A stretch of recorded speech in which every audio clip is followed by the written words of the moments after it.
Bom, em primeiro lugar, gostaria de desejar uma boa noite a todos, né, e agradecer aqui pela possibilidade de realizar esse evento a professora Leila, coordenadora do curso de administração, a professora Mariana Muniz, a professora Marineide e a Larissa, né, que sempre nos auxilia, e é lógico, a nossa convidada, a Fernanda, né? Então, quando a gente se pergunta sobre os desafios e oportunidades do varejo 4.0 após a pandemia, a gente sempre se questiona sobre as tendências que estão por vir nesse momento tão disruptivo, né, em relação ao autosserviço multicanal. Então, para comemorar os 150 anos, auxiliar alunos e comunidade, o Mackenzie Campinas tem a alegria de receber Fernanda Dalben, né, para uma conversa aqui, iniciando agora nesse momento, né. Então, eu vou apresentar rapidamente a Fernanda a todos, né, que tem aí uma vasta experiência, né, então é só uma breve palavra, e aí também deixo todos à vontade para fazer perguntas, seja sobre a carreira da Fernanda, sobre demais questões, né, que nós vamos começar a abordar aqui. Tá? Então, a Fernanda, ela é diretora de marketing da rede de supermercados da Alben. Há mais de 17 anos, conectando marcas e profissionais do universo do varejo de supermercados, ajudando-os a entender como aplicar melhores práticas e estratégias de marketing efetivas, otimizadas, inteligentes e em multicanais. Então, Fernanda, para iniciar, eu gostaria de te pedir para você nos contar um pouco sobre sua carreira, como começou a atuar em marketing de varejo, enfim, como que foi esse processo? Perfeito, Raquel, obrigada pela introdução. Primeiramente, boa noite a todos. Obrigada, Raquel, Mariana e as demais professoras pelo convite. É sempre um prazer. É uma instituição que eu respeito bastante, tem muita credibilidade aqui na cidade, então fico feliz em fazer parte desse momento e poder contribuir com minha experiência e vivência. Bom, minha história no varejo, eu brinco que começou assim na barriga da minha mãe, né? Porque quando ela, né, estava grávida de mim, a gente, uma pessoa da família perguntou, ai, mas nossa, você vai ter outra menina, né? Quem vai tomar conta do supermercado? Então, aquela visão machista, né, antiga, da época, né? Faz alguns anos, tá, gente? Não façam contas, por favor, mas tinha essa visão, né? E hoje, graças a Deus, as mulheres estão cada vez mais com a presença no varejo. Então, desde criança, né, eu faço parte da família da Alben, então, desde criança, minha vida foi dentro de um supermercado, né? Então, quando eu e minhas irmãs, a gente brigava, enfim, nosso castigo era ficar etiquetando o preço no supermercado. Então, foi aí que eu me apaixonei realmente pelo varejo, né? E a trajetória começou desde criança, mas conforme eu fui tendo essa maturidade, né, idade mesmo, enfim, eu fui entendendo que era daquilo que eu gostava, daquela dinâmica que eu gostava. E aí, quando eu tinha meus 14 anos, na época, eu pedi para o meu pai, eu quero trabalhar. E aí eu comecei a trabalhar na empresa, e ali eu passei por diversas áreas, né, sempre ali como qualquer outro funcionário, né? Não é porque era da família que tinha algum tipo de privilégio, pelo contrário. Então, isso me deu uma visão muito 360, assim, do varejo, né? Que eu comecei, assim, a trabalhar avançando nota fiscal, recebendo as mercadorias, né? E aí eu fui passando pelo RH, passei pelo financeiro, contábil, e aí, quando eu me formei em administração com ênfase em marketing, eu entendi que eu gostava de marketing, né? E essa era realmente a área que eu queria atuar. A administração, ela te dá essa visão mesmo 360. E eu resolvi me especializar em marketing. E na época, a empresa não tinha um departamento de marketing, né? Tinha uma agência de publicidade, tinha um departamento comercial, mas não tinha. Isso eu estou falando há 10 anos atrás. E aí, eu entrei nesse processo de construir um departamento, né? E óbvio, na época o nosso gerente comercial era uma pessoa do mercado, eu tinha vindo de grandes varejistas multinacionais, e aí ele foi o meu mentor, assim, me ensinou tudo que eu sei, basicamente, na prática, né, de marketing no varejo. Obviamente, tive uma base teórica muito bacana e depois eu fui construindo isso ao longo do tempo. Então, foi assim que minha vida começou e como o marketing entrou na minha vida. Legal, interessante, né? Ficar de castigo e etiquetar preço. Achei barato. Vender CD para cliente, né? Porque eu tinha que fazer isso, era o castigo. Muito bom, muito bom. E quando a gente fala sobre o marketing no varejo 4.0, o que faz, né? Conta um pouco para a gente sobre isso. Raquel, eu até fiz uma colinha aqui para o meu não me perder. Mas, basicamente, né, por que a gente fala 4.0? Né? Porque são os momentos, né? Existe uma timeline de quando surgiu o marketing, né? Então, quando a gente pega o 1.0, a gente está falando muito da questão da revolução industrial, né? Onde o foco era o produto, né? Você oferecer o melhor produto, né? Era o produto no centro dos negócios. E isso, né, a relação com o consumidor era uma base na transação ali mesmo do dia a dia, foco na venda de produto. Conforme foi passando o tempo, o produto já não era mais um diferencial e o foco, né, começou a ser o cliente. Aí a gente entra no marketing 2.0. E aí, quando você fala de foco no cliente, você está falando de satisfação desse cliente e de fidelização, né? E com isso, um relacionamento. Foi aí que surgiram os programas e tudo mais. Quando a gente entra no 3.0, a gente está falando do consumidor no centro. E aí a gente entra com esse foco em valor, em propósito da marca, entender esse consumidor e engajar esse consumidor, né? Então, a gente pode dizer que a gente colocou o humano mesmo no centro, né? E quando a gente entra para o 4.0, que muitas empresas, né, que começou ali de 2010 para frente, mas muitas empresas ainda estão no 3.0, a gente entra com o digital no centro, que é essa mesma pessoa, esse mesmo consumidor, de uma maneira integrada, né? No sentido de envolver esse consumidor no multicanal. Então, eu posso destacar como marketing 4.0, fortalecido pelo processo de digitalização, onde foi capaz de tornar o cliente, né, multicanal. Então, mais ou menos uma viagem que a gente foi fazendo, mas como a gente foi evoluindo nos conceitos e a tecnologia foi ajudando a gente a chegar onde a gente chama hoje de marketing 4.0. Legal, muito bom. É muito alinhado, né, com a teoria que o Kotler, né, ele constrói no livro 3.0, 4.0. Acho que é legal a gente trazer, né, essa experiência na prática, né? Eu ouvi uma do mercado falando isso, que muitas vezes a gente ensina na sala de aula, né? Muito bom, adorei.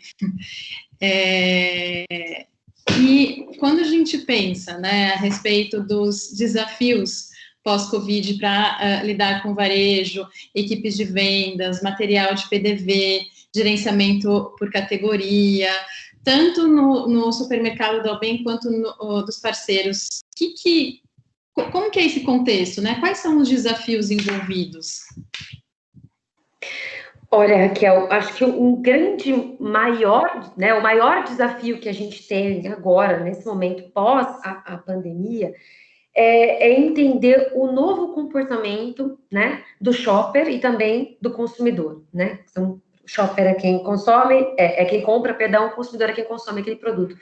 E isso a gente só vai conseguir entender baseado em dados, porque a partir disso, né, esse novo comportamento, em termos de ticket médio mudou, a cesta de compras desse consumidor mudou, né? A frequência de compra mudou.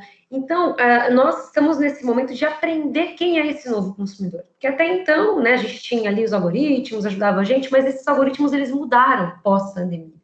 E agora o grande desafio para a gente gerenciar uma categoria é entender, de novo, esse comportamento. A hora que você fala de aplicação de material de fonte de venda, de novo, é um novo comportamento. Então, nós estamos nessa fase de transição para entender esse novo comportamento, né? E isso, quem vai ajudar a gente, né? Obviamente, o dado, né? No momento que a gente entende esse comportamento, é através desse dado. E um outro fator importante, né, que eu costumo dizer, é que o marketing, né, ele ganhou um novo P, depois da pandemia, que é o P da proteção. Então, esse seu cliente, ele vai frequentar o seu estabelecimento, seja qual ele for, se ele sentir que ele está protegido, né? A gente está falando, sim, na questão de higiene, limpeza, a gente está falando disso, mas, assim, em termos de necessidade, né? Se a gente consegue entender essa necessidade e atender essa necessidade. Então, esse novo P, ele não vai morrer depois da pandemia, pelo contrário, as pessoas vão estar mais olhando para isso, né? E isso pode ser um diferencial entre as empresas. Então, eu resumiria dessa maneira, né? Tanto a indústria quanto o varejo, esse novo comportamento, que é o grande desafio daqui para frente. Ou seja, né, a gente observa que é algo que veio para ficar, né? Ou seja, por mais que a gente veja a pandemia, né, especificamente do Covid-19, como algo, vamos dizer, que a gente espera acabar, né? Ou seja, estamos ainda num processo aí de distanciamento social, mas com previsão de, em 2021, quem sabe, né, voltarmos à normalidade. Que normalidade vai ser essa, né? Depois desse ano tão diferente que nos mostrou muita coisa, né? Eu acho que tanto que a gente precisa pensar mais, né? Do tipo, você começa a ver que isso afetou decisões, né? Muito muito íntimas assim, das pessoas, né? Então, assim, desde vale a pena eu pegar, né, quem mora em grandes metrópoles, né, em grandes cidades, vale a pena eu pegar, demorar tanto tempo de deslocamento, né? Daí as empresas verificando, né, que o home office dá certo, e aí quando a gente pensa nessa questão da alimentação, algo crucial, né, na vida das pessoas, ou seja, não tem como ficar sem, você pode não ficar sem ir ao cinema, ao teatro, mas ao supermercado, né, você tem que ter algum contato, então, restabelecer uma série de prioridades, né, então eu acho que sim. E tem um outro ponto também, né, que esse consumidor, ele aprendeu a viver em casa, né, e isso muito puxado, né, pela pandemia, no momento que ele teve que fazer o entretenimento dele, vamos pensar assim, em casa, então ele entendeu que ao invés dele, de repente, ir para um bar, um restaurante, gastar X, ele pode gastar X dividido por 2, né, fazendo isso em casa e reunindo amigos do mesmo jeito. Ele aprendeu a cuidar da casa, fazer a manutenção do lar, né? Haja vista aí a valorização do mercado imobiliário, fazer a própria manutenção da casa, decorar a casa. Então, tudo isso traz oportunidade para o varejo, né? No sentido de você oferecer o mix correto para esse novo consumidor. Então, tudo isso, né, mostra para a gente o quanto há oportunidades no varejo em relação a esse novo comportamento. Assim, uma pergunta, assim, uma curiosidade que me veio, assim, não sei se é algo que vocês, por acaso, conseguiram observar, mas, assim, uma mudança de perfil de compra, né, porque eu fico, pelo que você acabou de falar, né, então, as pessoas deixaram diminuíram idas a restaurante, bares e tal, então, consequentemente, será que elas passaram a comprar coisas mais sofisticadas, de repente, no supermercado? Vocês notaram esse tipo de comportamento na prática? Sim. No nosso caso, né, como a gente atende uma classe social AB, então isso foi muito nítido. Talvez em varejos que atendam classes com menor poder aquisitivo, isso tenha sido ao contrário, né? Por uma questão aí de muita demissão, viver ali do Corona Voucher, então, obviamente, a pessoa tem um recurso limitado. No nosso caso, como a gente atende um público com uma classe social mais alta, a gente percebeu essa migração. Então, ao invés de eu viajar, ou eu ir no bar, no restaurante, eu vou consumir produtos melhores, né? E vou de repente oferecer isso para uma visita, ou compartilhar esse momento com minha família, com meus amigos. Então, a gente percebeu uma ascensão de itens mais gourmet, né? Pessoas cozinhando mais em casa. A gente nunca vendeu tanto fermento como a gente vendeu na pandemia, né? Pessoas se arriscando a cozinhar, fazer bolo, fazer pão. E isso foi muito bacana, né? Eu fui uma delas que comprei muito fermento. Exatamente, fermento. Fora a questão dos chocolates, dos snacks, então houve uma indulgência muito grande, né? Mas aí por produtos melhores, vinhos, então nem se fala, né? Houve uma explosão aí na categoria de vinhos.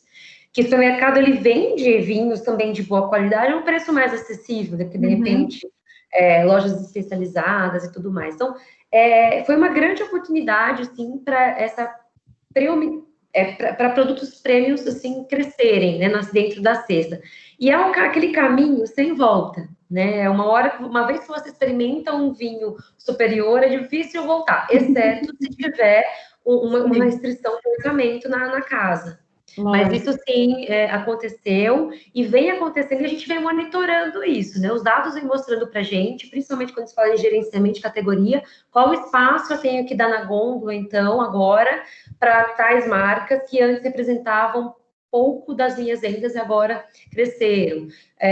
Como que eu educo, né, através de materiais de comunicação, materiais no ponto de venda, aquele shopper que está fazendo a sua compra, para de repente consumir, entender por que aquele produto custa mais caro. E assim sucessivamente, né? Acho que é uma jornada aí que a gente vai aprendendo e construindo junto, inclusive, com esse cliente. Sim, sim. Então, quando a gente pensa nas parcerias, né, que vocês estão fazendo com marcas e indústrias, estaria mais ou menos nessa linha que você, ou seja, bem assim, pensando nesse momento mais de talvez parcerias com marcas um pouco mais premium, né, uma indústria mais premium, e assim, quando a gente pensa na experiência omnichannel, né, conta um pouco para a gente como que ela tá acontecendo.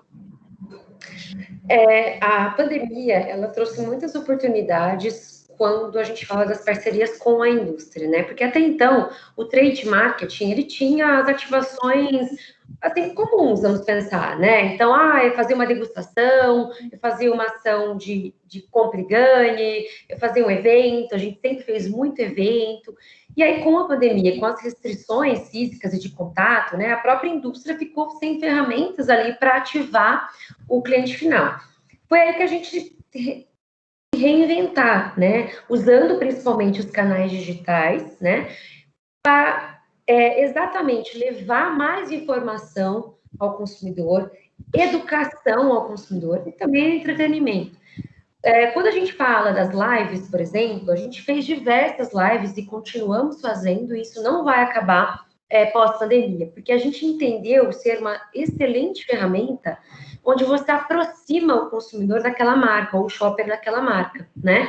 Então, quando você ensina, por exemplo, a fazer um churrasco com produtos da linha inteira na Brasa Perdigão, né, você mostra que tem um mix super completo, como um chefe de cozinha, por exemplo, pode elaborar uma receita que você também pode fazer na sua casa. Então, de novo, né, você eleva o consumo. A gente chegou a fazer também degustações comentadas, onde o cliente comprava o kit de degustação e recebia em casa, e um especialista daquela marca contava um pouco daquele produto, uma aula online. E a gente fez isso com vinhos, a gente fez isso com drinks, a gente fez isso com cafés. Então, o que são cafés especiais? Aí o cliente recebia um kit completo de cafés especiais com harmonização e o barista daquela indústria explicava as harmonizações.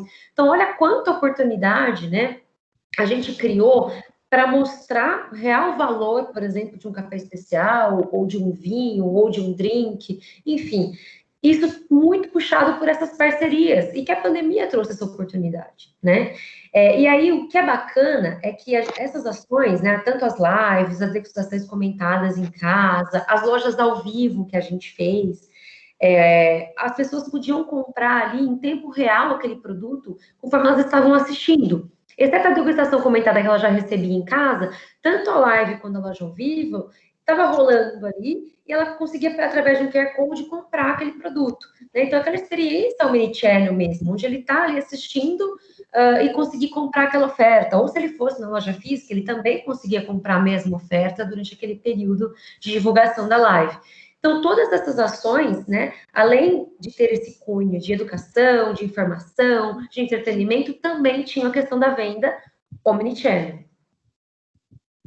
Legal, e isso é uma coisa que, vamos supor, antes da pandemia, vocês não, vocês não faziam essas lives, surgiu com a questão da pandemia.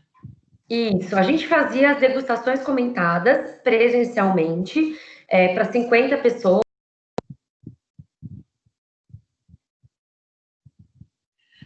Peraí, travou o seu microfone, só... Peraí, acho que tá... Você tá me ouvindo? Eu acho que o seu microfone tá mudo, deixa eu ver se eu consigo tirar aqui. Não sei por quê.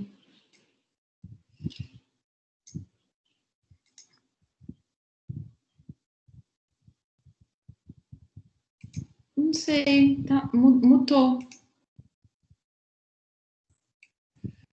Que estranho. Deixa eu ver aqui. Gente, se alguém consegue ouvir a Fernanda e de repente só eu que não consigo, isso pode ser também um problema. Então, se alguém puder falar no chat.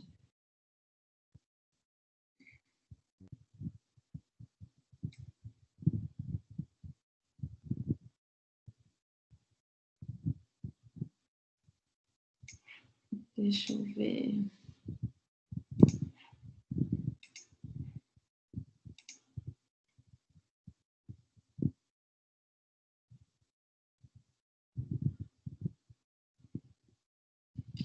Tá. Então, tá. Você vai sair então e entrar de novo? Tá. Estamos aqui te aguardando, então.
Oi, pessoal, todos ouvindo agora?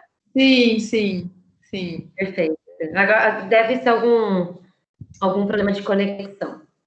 Eu acho que assim, a gente tudo tem um lado bom e um lado ruim, né? Eu acho que o lado bom é a gente poder fazer esses encontros virtuais com pessoas, né, que às vezes em outros lugares, que às vezes até a gente não conseguiria ter todo esse deslocamento, mas temos esse inconveniente que a internet trava, não funciona, ou seja, isso faz parte, né? Eu acho que em todas a maioria das lives, dos webinars que eu participei, que eu assisti, sempre tem alguma coisinha assim.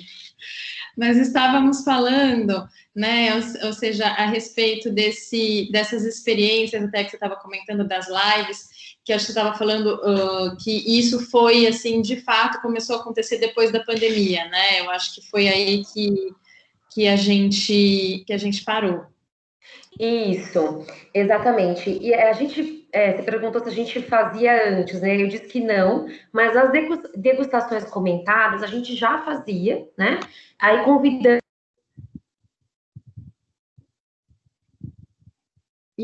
Peraí, travou.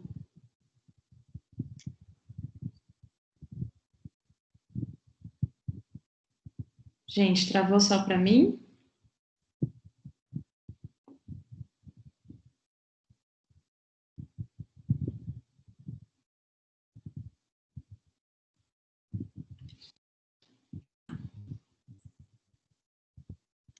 Então, calma que já vamos resolver.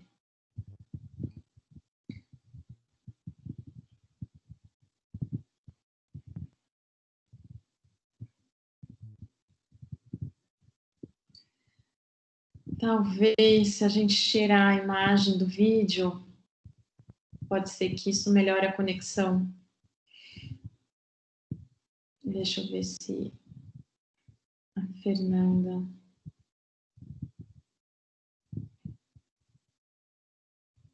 Acho que ela ainda... não voltou ainda.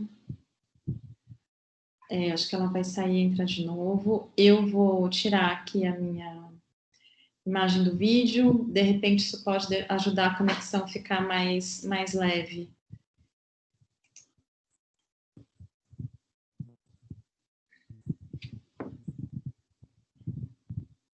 Às vezes acontece. Laércio, eu tô vendo aqui a sua mensagem. Pode ser.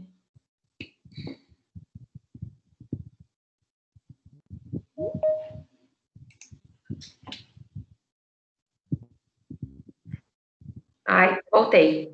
Oi, Fernanda, talvez, se a gente deixar, eu vou desligar aqui meu vídeo, de repente isso pode facilitar a conexão, como a internet está um pouco estável, de repente a gente tira um pouco, daí depois volta, só para não ficar... Tranquilo. Tá, eu vou tirar aqui. Tá. Desculpa, gente, realmente... Mas vamos lá. Vamos lá. Então, a gente já fazia essas degustações comentadas, muito puxado ali pelo CRM, né? Entendendo o comportamento e afinidade de compra de alguns clientes e convidando para esses eventos presenciais. Com a pandemia, a gente reinventou esse modelo de evento, né? Assim como a gente fazia as feiras de cerveja, de vinhos, também presencialmente, aí, por conta da pandemia, a gente teve que ir para outros formatos. Foi aí que a gente começou a fazer as lives, as lojas ao vivo e as próprias degustações comentadas online. Então, a pandemia, nesse sentido, trouxe outras oportunidades que nós não estávamos enxergando e que algumas delas vão continuar mesmo pós-pandemia. Entendi. E aí, a ideia de vocês, por exemplo, você comentou das lives, né? Ou seja, que isso vai continuar. Mas os encontros, isso substitui os encontros presenciais, você acha? Ou vocês fariam um mix, né? Como que você vê isso? É mais um touch point na jornada do cliente, Raquel. A gente não entende que isso substitui nenhuma outra ativação que a gente estava fazendo. A degustação online comentada, sim, aí sim, agora voltando no presencial, a hora que puder voltar, aí a gente pretende voltar no presencial mesmo. Mas o restante foram outras oportunidades para compor a jornada assim, do cliente.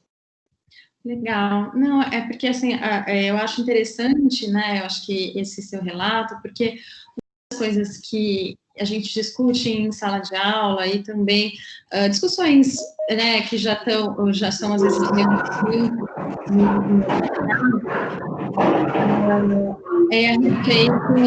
Peraí, não sei se alguém tem um barulho aqui, deixa eu ver... Enfim, acho que está todo mundo com o telefone, com o microfone, maioria desligado. Como eu estava falando, uma das coisas que a gente observa é essa discussão entre e o que vale mais, comunicação online ou offline, né? E eu acho que algo bem contemporâneo que a gente tem observado na verdade, não tem uma melhor ou pior, e sim a junção, né, das duas, você tentar pensar a partir da jornada do seu cliente o que faz mais sentido para cada momento, e eu acho que é um pouco disso que você também está nos colocando, né? Assim, dá para entender isso na tua fala, né? Então... Perfeito. Assim... E travou de novo o seu áudio. Ficou mudo. Agora foi. Aqui agora acho que fui eu que apertei aqui, sem querer. Realmente, né? Quando alguém fala, agora o marketing é digital, esquece a mídia offline, não é bem por aí, né? A jornada desse consumidor, ela passa pelos dois canais, on e off, né? A gente brinca que é digital, né? Físico mais digital. Então, não faz sentido não apostar também nas offline. Né, tem que ter uma composição, depende do momento, né, de compra, do momento da jornada também desse consumidor. Legal, legal. Tem uma pergunta que colocaram no chat, que é, Fernanda, qual é a sua visão da transformação digital para todo o varejo? Não sei se foi, deixa eu ver se eu pego aqui quem fez, acho que foi o Laércio, deixa eu ver aqui, que eu anotei isso, Laércio que fez essa pergunta. Então, se você puder comentar a tua visão, como que você percebe isso? Laércio, não sei se você acompanhou bem no comecinho da reunião, realmente eu comentei um pouco sobre isso, falando da questão do marketing 4.0, né, que ele foi puxado pela digitalização. E a pandemia só mostrou que quem não era digital, forçadamente, né, acabou se tornando digital. E se tornar digital, aí são várias etapas, né? Desde uma transformação digital ou uma aceleração digital, né? Então, quem não era passou a ser e quem já era passou a acelerar a sua presença digital. Então, eu vejo que o varejo, ele passou por esses dois, passou e ainda passa por esses dois momentos. Empresas ingressando, se transformando, e empresas se acelerando, né, porque já tinham ali uma base digital. Então, mais ou menos isso que eu quero dizer. E não necessariamente, né, a empresa precisa ter um e-commerce, a empresa precisa ter, enfim, talvez até uma venda pelo WhatsApp já pode ser um início de transformação, né? Ela não tinha aquele canal, e ela passou a ter um novo canal, de certa forma, ali, digital. Então, em linhas gerais, seria mais ou menos isso a minha visão. Legal, ótimo. Porque eu acho que hoje em dia essa questão, né, da transformação digital, ela está muito, muito em pauta, né? Eu acho que até, assim, temos cursos sobre isso, né? Acho que diversos profissionais também estão falando muito a respeito dessa transformação digital, e que é algo que a gente observa. Eu acho que no Brasil, quando a gente pensa na nossa realidade, né, plural, tem muitas empresas que não tinham nem colocado o pé, né, em ter um site ou ter alguma plataforma nesse universo digital. E acho que foi bem que você colocou. Às vezes tem um WhatsApp, né? Isso já é um caminho. E eu acho que isso despertou algo que já vinha sendo uma tendência já há alguns anos, e a gente pode até falar décadas, né? Ou seja, essa necessidade das empresas olharem mais para esse universo digital e para essas plataformas, e que a pandemia deu um empurrão, né? Ou seja, né, acho que para todos. Acho que foi muito nesse sentido, né, que a gente observa. Legal. E quando a gente, assim, teria algum caso, ou, né, quando a gente fala algum case bem sucedido, que você poderia contar para a gente, de algum aprendizado desse momento? Tem vários, na verdade, mas até quando a Mariana me passou as perguntas, eu até pensei em focar realmente no e-commerce, né? Porque era algo que a gente já tinha 1 ano e meio, e nós não estávamos nem um pouco preparados, né? Acho que ninguém estava, né, para ter o boom de vendas que a gente teve puxado pela pandemia. Então, na primeira semana de pandemia, a gente chegou a ter entrega com 40 dias. Imagina, um cliente esperar 40 dias para uma compra de supermercado, né? Então, foi um caos. Mas aí, rapidamente, no máximo uma semana, a gente conseguiu se organizar, trazer gente, né, nova para a equipe de e-commerce, assim, treinando junto com operando ali a ferramenta, porque foi realmente uma loucura, né? E depois disso, né, na hora que passou aquele susto, que a gente conseguiu se organizar, a gente abriu mais uma planta de e-commerce, então nós temos 2 hoje, né? 2 plantas que atendem em bairros diferentes, a gente consegue atender Campinas e algumas cidades vizinhas, coisa que a gente não atendia antes. E também a gente implantou um sistema de drive-thru, que a gente não tinha antes, era só o clique e retire, eu retirava na loja, não tinha questão do drive, e também não tinha, e era só, né, o sistema de delivery, onde a pessoa recebia em casa. Mas isso foi uma grande oportunidade, porque agora a gente vai revitalizar os drives, a gente vai trazer um novo conceito, um novo formato, né? Então foi muito puxado pela pandemia. E também agora, quando a gente vai inaugurar uma nova loja no ano que vem, em Valinhos, e aí do lá vai ter outra planta de e-commerce. Então, assim, eu acho que tudo foi um baita aprendizado, né? Que a gente entendeu em 3 dias, né, como melhorar a nossa prestação de serviço e atender toda aquela demanda.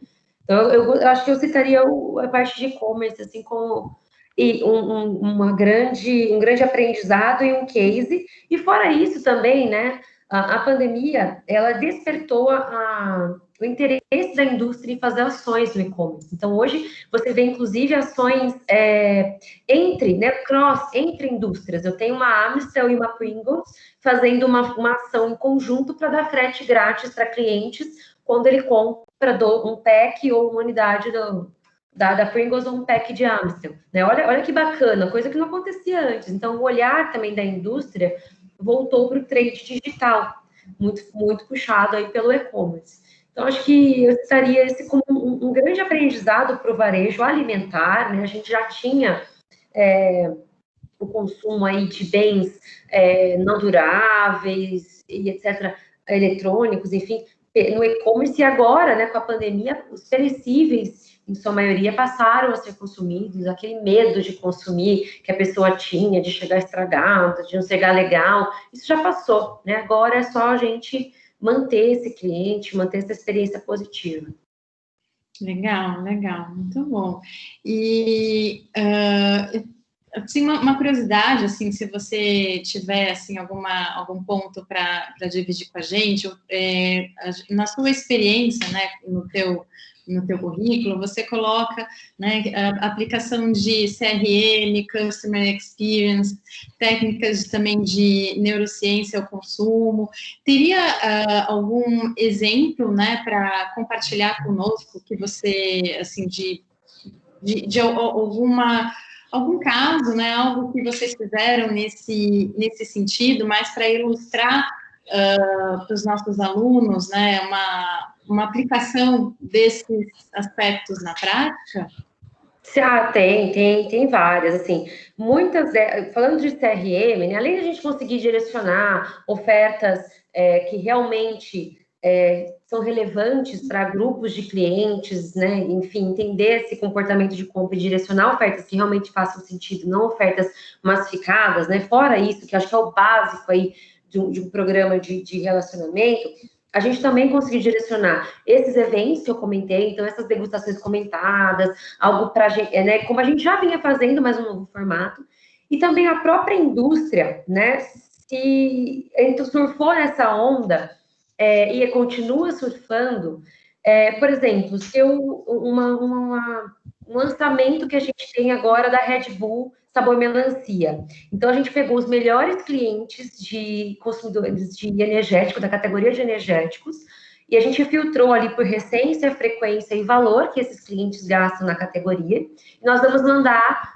um pack do Red Bull melancia para essas pessoas. Então, essa ação, né, você entende quem é o consumidor daquela categoria, seleciona os melhores e você manda um produto que é um lançamento. Isso é um exemplo do que a gente pode fazer. Que legal, né? Então isso está em aplicação, ou seja, vocês estão... em aplicação. Legal, muito Total. bom. E outros casos nesse sentido, né, de você clusterizar e você, às vezes, até marcas concorrentes, me pegue todos os consumidores de Heineken que eu quero ativar Beck's, né? Isso acontece toda hora. Obviamente, a gente não passa informações confidenciais, né? Presença de fornecedor, etc., mas você consegue ativar consumidores de acordo com esse comportamento de consumo. Por isso que o CRM é tão importante. E aí, falando de neurociência, a gente fez uma experimentação ano passado, esse ano eu quero ver se eu testo de novo, A gente fez com panetones, a gente colocou um cheirinho de panetone no setor de padaria. E a gente mediu a venda de panetone naquela semana, né? Comparado com uma semana do ano anterior, que não tinha cheirinho, mas tinha panetone. E foi bem legal, porque a gente conseguiu alavancar, tipo, 20% da venda naquela semana, só porque a gente colocou o cheirinho do panetone. Então, o que isso mostra, né? O quanto a questão dos sentidos, né? Quantos mais sentidos você envolve numa compra, maior a experiência, obviamente você consegue estimular uma venda. Então, isso foi muito legal. Ano passado a gente fez e deu bastante resultado. Um case aí usando as técnicas de neuromarketing, o neurociência. Legal, muito, muito interessante. O Mário fez uma pergunta aqui no chat. O que a Fernanda acha da sinalização, comunicação digital dentro das lojas físicas nesse processo de transformação? Olha, Mário, realmente uma transformação, porque o varejo está muito acostumado a trabalhar com cartazes né, banners, enfim, outros tipos de material de ponto de venda, que isso vem mesmo de uma tradição, né, do varejo, mas no contraponto, né, hoje a gente tem possibilidade de digitalizar tudo isso. Então, por que eu falo que é uma transformação? Porque eu vou usar a gente como exemplo. A gente tem mídia indoor, nas lojas, digital signage, né, que são aquelas TVs, mas a gente ainda continua aplicando alguns materiais de pontos de venda impressos, né? Então, a gente vai evoluir para isso, eu acho que o varejo vai evoluir para isso. Até na nossa loja, que a gente vai lançar agora o ano que vem, a digitalização vai ter muito mais frequente, né? Porque a gente vai ter, tipo, 60 telas para comunicar isso e a tendência é diminuir cada vez mais a comunicação ali impressa. Então, realmente, é uma transformação, tá? É algo que o varejo já fazia e vem fazendo, barra o que está por fazer ou está fazendo também. Então, acho que é uma transformação mesmo, é uma mudança de mindset. Legal, muito, muito interessante ver, né, acompanhar isso de perto, ainda mais, imagino, assim, quando a gente fala do varejo, é tão vivo, né, ou seja, é algo que é tão dinâmico, né, imagino, assim, pensando até na indústria da comunicação, como essa parte gráfica sempre foi muito presente, né, você observando isso, de uma certa forma, perder espaço para algo que, de uma certa forma, também tem muito mais a ver até com uma discussão sobre sustentabilidade, né, tem uma série de questões aí que estão envolvidas. E assim, eu acho que uma questão, né, que eu gostaria e acho que é interesse aí de todos, que eu gostaria que você comentasse, que dicas que você poderia dar para os nossos alunos, que caso eles queiram ingressar nessa área, né, não apenas no marketing, mas no varejo especificamente? Eu acho que eu vou reforçar o que você disse, né? O varejo ele é muito vivo, muito dinâmico, e o marketing, então, no varejo nem se fala, né? Cada dia é uma novidade. Então, eu vou dar uma dica assim, que para mim funciona bastante, que é a questão da troca, né? Do networking, do benchmark. Então, uma coisa que eu gosto de fazer bastante é fazer benchmark, né? Em outros setores que não sejam varejo alimentar, por exemplo. Né? Então, eu olho para o que a moda está fazendo. O que de repente a indústria de automóveis está fazendo? O que a comunicação, né, a telecomunicação está fazendo? Então, de repente, a gente olhar para outros setores é muito interessante para você trazer insights para o seu dia a dia, ainda mais quando a gente fala em marketing, né, que a gente acaba tendo mesmo que trabalhar com esses insights. Então, uma principal dica é benchmark e de outros setores, outros segmentos, acho que isso é muito importante. O segundo é networking e participar desses grupos de discussão. Eu participo de uns 5 grupos, né, no WhatsApp, Telegram, acho que deu até mais já, agora eu nem lembro. E assim, é troca de informação a todo momento. É alguém que compartilha uma matéria, alguém que compartilha um case, alguma discussão que surge. E então você vai entendendo e se atualizando. Porque eu acho que esse é o grande ponto, né? Como é muito dinâmico, você se atualizar, você se manter informado é muito importante. Então, essa troca entre profissionais, ela é muito rica, né? Então, eu assim, resumiria dessa maneira: é você se atualizar tanto para o seu negócio, para o seu setor, quanto olhar para os outros também para buscar inspiração, buscar insights. Legal. E teria algum perfil, assim, do tipo de comportamento, ou seja, até assim, quando você comentou, né, você tem irmãs, eu não sei se as suas irmãs seguem, né, no supermercado ou não, mas, assim, algo que, ou seja, alguma habilidade, algum perfil comportamental, algum soft skill que os alunos devem, de repente, se atentar se eles quiserem entrar nessa área? Eu acho que... Deixa eu pensar um pouco, porque depende muito, assim, né, qual, obviamente, a área que esse profissional vai escolher, né, e a função que ele vai exercer. Então, eu acho que tudo que envolve, né, as competências interpessoais, assim, né, você saber lidar em equipe, eu acho que esse é um dos grandes desafios hoje em dia, né, começa desde o interpessoal, né, você com outras pessoas ali no dia a dia, até realmente as pessoais, né, onde você vai ter as habilidades de gerenciamento, de liderança. Então, assim, eu não acho que é uma ou duas, eu acho que é um conjunto, sabe,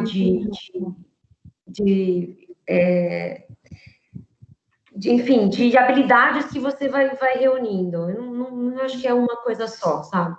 Tá, não, legal, porque isso acho que abre o leque. Eu acho que é algo que talvez os alunos possam ou seja, se gostar da área, eu acho que o que a gente pode, então, perceber, ou seja, se acha que o varejo é uma área interessante, não precisa ter, vamos supor, receio, porque é uma pessoa tímida, porque não fala muito, né, ou seja, a pessoa pode ir se desenvolvendo, né, eu acho que é isso acho que talvez esse seja o grande recado para eles, né. Porque depende da área que essa pessoa vai atuar no varejo, né? Se ela vai para uma área de comunicação, realmente é importante ela ter algumas competências que são aderentes à área de comunicação, mas de repente o varejo é tão amplo, né? Que ela pode trabalhar com precificação, ela não precisa conversar com ninguém e ter uma visão analítica, por exemplo. Então vai depender muito da área mesmo, né? Ou seja, também isso não é restrito a pessoas que gostem, então, da área de marketing e comunicação, né? Eu acho que isso daí também fica uma dica para todos, né? As pessoas que têm uma habilidade, né, com números, eu acho que é uma área também que é muito atrativa, né? Porque eu acho que ao tempo, ou seja, tem uma dinâmica, uma necessidade de análise quantitativa e como que você lê esses números, que eu acho que é um aspecto aí também que muita gente acaba não pensando, não atinando isso. Exato. Né? Eu estava com uma grande dificuldade de achar um profissional esses dias, assim, eu encontrei, que fosse formado em marketing, mas que tivesse uma visão analítica, porque eu preciso que ele leia dados da nossa base de CRM. Então, assim, ou eu achava alguém totalmente TI, tal, ou era alguém formado em marketing. Então, é muito difícil. Eu acho que todo mundo hoje que trabalha com marketing precisa ter essa visão analítica. Eu até brinco que é marketing, não mais marketing, né? Então, porque a nossa decisão, ela é baseada em dados. Não tem mais como... Tem coisas que são imensuráveis, vamos dizer assim, quando a gente fala de marca, né, de brand, mas as outras estratégias de marketing, tudo baseado em dados. Então, não tem como. E eu realmente tive uma grande dificuldade de achar um profissional que tivesse, no mínimo, ali, de uma visão analítica, porque a inteligência artificial, ela resolve muita coisa, né? Ela te dá ali insights, mas você precisa de alguém interpretando aquilo. Tanto que eu brinco, né, que eu fiz administração e eu tinha uma matéria que era lógica. Eu falava assim, gente do céu, o que eu vou fazer com essa matéria? Por que eu vou ficar, né? Por que isso vai servir na minha vida? Quando eu comecei a lidar com CRM, 5 anos atrás, que eu comecei a operar uma ferramenta, porque eu tive que aprender para poder até ensinar, né?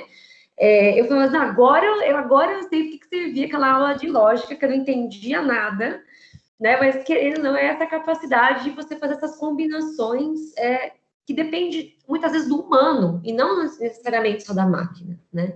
Então, fica a dica aí para todo mundo que quiser ingressar nessa área, no mínimo ter uma visão assim, né, analítica, conseguir pelo menos interpretar, porque, como eu disse, a tecnologia ajuda até a parte 1, né? Tem uma parte 2 que depende ali do ser humano, não tem jeito. Ou seja, saber fazer essa leitura, saber ter uma visão crítica, né? Eu acho que é interessante essa fala, porque até reverbera com falas, né, que tivemos aqui na semana passada, até pela própria coordenadora do curso, a professora Leila, né, que comentou sobre esse novo profissional, essa nova visão, essas novas tendências que a gente tem observado e o perfil do administrador de empresa, né? Então, quais são os desafios? E um dos pontos que ela colocou foi a necessidade de você desenvolver uma visão crítica, né? Ou seja, você também conseguir fazer uma análise, né, também mais direcionada, e eu acho que a própria esse exemplo que você passou para a gente a respeito do Red Bull sabor melancia, né? Ou seja, para você decidir quem vai receber, o porquê que ele vai receber, você tem que levantar o perfil, né? Ou seja, quais são os critérios que você vai colocar ali no seu sistema, que você precisa puxar, ou seja, isso não é a máquina que vai te dar, você que tem que saber, né, a partir da sua análise, da sua experiência, né, e também cruzar os dados, né, isso também é algo que, a partir do momento que você acha que alguma coisa faz sentido com outro, você até pode fazer testes, mas você precisa supor alguma coisa, você precisa ter essa insistência, né, de testar, cruzar, verificar o que dá certo, o que não dá. Então, acho que isso é bem providencial, como você falou. Tem bem isso. É bem isso, viu, Raquel? É você conseguir interpretar esses dados. Então, como eu disse, a inteligência artificial hoje, ela é capaz de enviar ofertas one-to-one, CPF por CPF. Mas aí, quando você precisa fazer um estudo tipo esse, né, porque a indústria também pede bastante esse tipo de estudo. Quem são os melhores clientes que consomem tal coisa? Quem consome... então, me manda um grupo de clientes que consome macarrão, mas não consome, sei lá, molho de tomate, né? Ou que tem potencial para consumir molho de tomate, para ela poder fazer uma ativação. Então, todas essas combinações, né, muitas vezes precisa ali do humano interpretando e tendo essa visão analítica e crítica, sem dúvida nenhuma. Legal. Nossa, Fernanda, excelente. Não tenho como agradecer aqui a sua fala, né? Acho que estou achando aí muito interessante, proveitosa. Por mim, eu ficava aqui até entendi aqui. O problema é que a gente, enfim, tem que, de uma certa forma, respeitar aí os horários, né? 8 horas agora. Então, enfim, gostaria de agradecer a sua disponibilidade, né, de responder aqui as perguntas, de conversar conosco, com os nossos alunos, também convidados externos, né? Então, estamos aqui muito felizes, e eu faço esse agradecimento, não apenas em meu nome, mas em nome da professora Leila, nossa coordenadora, e das demais professoras, professora Mariana e professora Marineide. E a Larissa está aqui, né, que nossa super, que agiliza aqui, né, as coisas para a gente, e sempre nos lembrando de coisas essenciais. Então, a Larissa colocou aqui no chat um link, né, para todo mundo preencher, peraí, que o chat está travando aqui, que é um Google Forms, que eu acredito que é para ganhar o certificado, né, Larissa? Não estou conseguindo ver o que está embaixo do link. Isso, para contabilizar as horas. Perfeito, agora apareceu para mim. Tá? Então, por favor, não esqueçam de preencher o formulário. E, enfim, muito obrigada, Fernanda. Obrigada mesmo. Imagina, obrigada, Raquel. Me agradeço, estendo o meu agradecimento às demais professoras. Obrigada, pessoal. Obrigada, Larissa. Eu vou deixar o meu contato aqui no chat também, que é meu LinkedIn. Perfeito. Eu gosto muito dessa rede, muito, então, sou suspeita, acho que todo mundo deve ter um LinkedIn super ativo, porque realmente ele abre muitas portas e a gente consegue